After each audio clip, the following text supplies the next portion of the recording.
Right బులెటిన్లో breaking news చూస్తున్నాం. Parliament నుంచి ఎంపీలను సస్పెండ్ చేయడాన్ని నిరసిస్తూ ఇండియా కూటమి నేడు దేశవ్యాప్తంగా బంద్కు పిలుపునిచ్చింది. ఈ నెల 13న కొందరు దుండగులు లోక్సభ గ్యాలరీలోకి ప్రవేశించి పొగబాంబు వదిలిన నానా హంగామా చేశారు. ఇక బీజేపీ ఎంపీ సిఫార్సు ద్వారానే వారు లోక్సభలోకి రాగలిగారని, ఈ భద్రతా వైఫల్యంపై కేంద్ర హోంమంత్రి అమిత్ షా ప్రకటన చేయాలని డిమాండ్ చేసిన విపక్ష ఎంపీలను ఉభయ సభల నుంచి సస్పెండ్ చేశారు. పార్లమెంటు చరిత్రలోనూ ఎన్నడూ లేని విధంగా ఏకంగా 146 మంది ఎంపీలను సస్పెండ్ చేసి బయటకు పంపారు. కాంగ్రెస్ కూటమి దీనిని నిరసిస్తూ నేడు దేశవ్యాప్తంగా బంద్కు పిలుపునిచ్చింది. అన్ని రాష్ట్రాల్లోనూ ఇప్పటికే నిరసనలు మొదలయ్యాయి. హైదరాబాద్లోని ఇందిరా పార్క్ వద్ద కాంగ్రెస్ పార్టీ చేపట్టనున్న ధర్నాలో ముఖ్యమంత్రి రేవంత్ రెడ్డి, డిప్యూటీ సీఎం భట్టి విక్రమార్క, పలువురు మంత్రులు పాల్గొననున్నారు.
రైట్ బులెటిన్లో బ్రేకింగ్ న్యూస్ చూస్తున్నాం. పార్లమెంట్ నుంచి ఎంపీలను సస్పెండ్ చేయడాన్ని నిరసిస్తూ ఇండియా కూటమి నేడు దేశవ్యాప్తంగా బంద్కు పిలుపునిచ్చింది. ఈ నెల 13న కొందరు దుండగులు లోక్సభ గ్యాలరీలోకి ప్రవేశించి పొగబాంబు వదిలి నానా హంగామా చేశారు. బీజేపీ ఎంపీ సిఫార్సు ద్వారానే వారు లోక్సభలోకి రాగలిగారని, ఈ భద్రతా వైఫల్యంపై కేంద్ర హోంమంత్రి అమిత్ షా ప్రకటన చేయాలని డిమాండ్ చేసిన విపక్ష ఎంపీలను ఉభయ సభల నుంచి సస్పెండ్ చేశారు. పార్లమెంటు చరిత్రలోనే ఎన్నడూ లేని విధంగా ఏకంగా 146 మంది ఎంపీలను సస్పెండ్ చేసి బయటకు పంపారు. కాంగ్రెస్ కూటమి దీనిని నిరసిస్తూ నేడు దేశవ్యాప్తంగా బంద్కు పిలుపునిచ్చింది. అన్ని రాష్ట్రాల్లోనూ ఇప్పటికే నిరసనలు మొదలయ్యాయి. హైదరాబాద్లోని ఇందిరా పార్క్ వద్ద కాంగ్రెస్ పార్టీ చేపట్టనున్న ధర్నాలో ముఖ్యమంత్రి రేవంత్ రెడ్డి, డిప్యూటీ సీఎం భట్టి విక్రమార్క, పలువురు మంత్రులు పాల్గొన్నారు. ఇక ఇదే అంశానికి సంబంధించి మరింత సమాచారం మా ఎగ్జిక్యూటివ్ ఎడిటర్ శివప్రసాద్ గారు అందిస్తారు. రైట్ శివప్రసాద్, చెప్పండి, ఎంపీల సస్పెన్షన్ నిరసిస్తూ ఇండియా కూటమి చేపట్టిన దేశవ్యాప్త ఆందోళన ఎలా సాగుతోంది? ఆందోళన సాగుతుంది. అంటే ఆందోళన ప్రత్యేకంగా బంద్ చేయడం అనేది సాధ్యపడే పని కాదు. దేశవ్యాప్తంగా కూడా కుదిరేటువంటి అవకాశం లేదు. ఎందుకంటే ఎక్కువ రాష్ట్రాల్లో బీజేపీ పాలిత రాష్ట్రాలు ఎక్కువగా ఉన్నాయి. కేవలం కర్ణాటక అండ్ తెలంగాణ, హిమాచల్ ప్రదేశ్ మూడే కాంగ్రెస్ పాలిత రాష్ట్రాలుగా ఉన్నాయి. ఇక్కడ కూడా బంద్ జరిగేటటువంటి అవకాశం లేదు. అన్ని సజావుగా చక్కగా సరిగానే జరుగుతున్నాయి. కేవలం నిరసనలు మాత్రమే తెలుపుతున్నారు. అది కూడా ముఖ్యంగా ఇటీవల కాంగ్రెస్ ప్రభుత్వం అధికారంలోకి వచ్చిన తర్వాత ఇందిరా పార్క్ దగ్గర ధర్నా చౌక్ని బట్టి ఉత్తరించినటువంటి విషయం తెలిసింది. అక్కడ ముఖ్యమంత్రి రేవంత్ రెడ్డి, మిగిలినటువంటి మంత్రులు, డిప్యూటీ సీఎం, మిగిలినటువంటి మంత్రులు, కాంగ్రెస్ కార్యకర్తలు అందరూ కూడా పెద్ద ఎత్తున అక్కడ తమ నిరసన తెలియజేస్తున్నారు. అయితే ఈ అంశానికి సంబంధించి కేంద్ర ప్రభుత్వం ముఖ్యంగా అమిత్ షా పార్లమెంట్ ప్రకటన చేయనప్పటికీ కూడా దీని మీద దర్యాప్తు చాలా వేగవంతంగా జరుగుతోంది. వాళ్ళు ఎవరికి ఎటువంటి లింక్స్ ఉన్నాయి, ఏం జరుగుతుంది అనే విషయం మీద సమగ్రమైనటువంటి విచారణ జరుగుతోంది. భద్రతా వైఫల్యాన్ని అందరూ కూడా ఎవరు కూడా దాన్ని డినై చేయరు. అది జరగడం చాలా తీవ్రమైనటువంటి విషయంగానే అందరూ పరిగణించారు.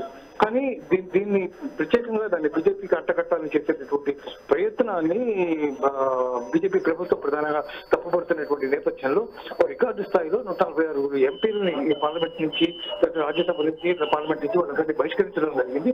దాని మీద ఇవాళ ఈ పెద్ద ఎత్తున భారీగా ఈ కార్యక్రమాన్ని చేపట్టారు. అయితే ఇది ప్రశాంతంగా నిరసనలతో మాత్రమే జరిగేటటువంటి అవకాశం ఎక్కువ కనిపిస్తుంది వారికి.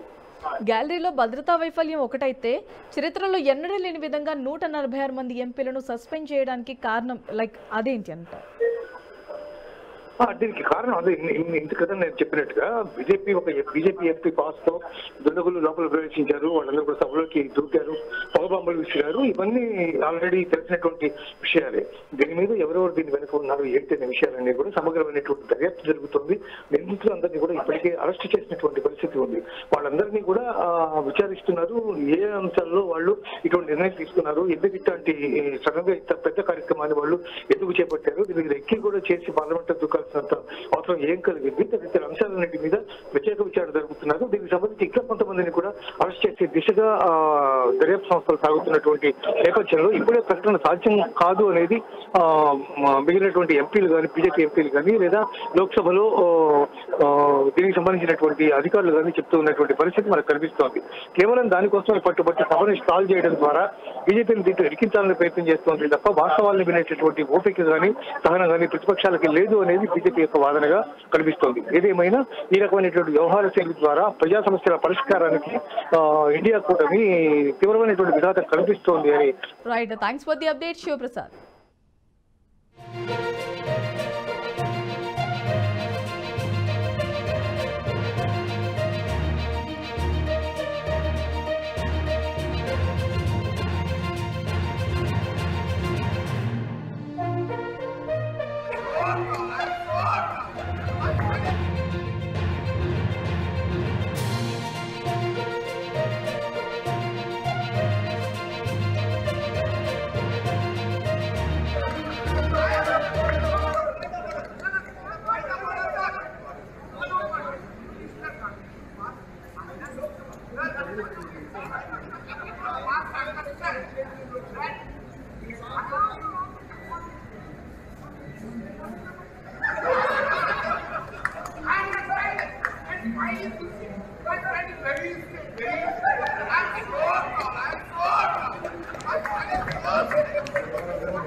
ఈ వీడియో మీకు నచ్చినట్టయితే లైక్ చేయండి, 10 మందికి షేర్ చేయండి. అలాగే కామెంట్ల రూపంలో మీ అభిప్రాయాలను మాతో పంచుకోండి. Nationalist hub group of channels ను సబ్స్క్రైబ్ చేసుకుని తెలుగునాట జాతీయవాద జర్నలిజాన్ని ప్రోత్సహించండి. ఈ వీడియో కింద ఉన్న బెల్ ఐకాన్ పై క్లిక్ చేయడం మర్చిపోవద్దు.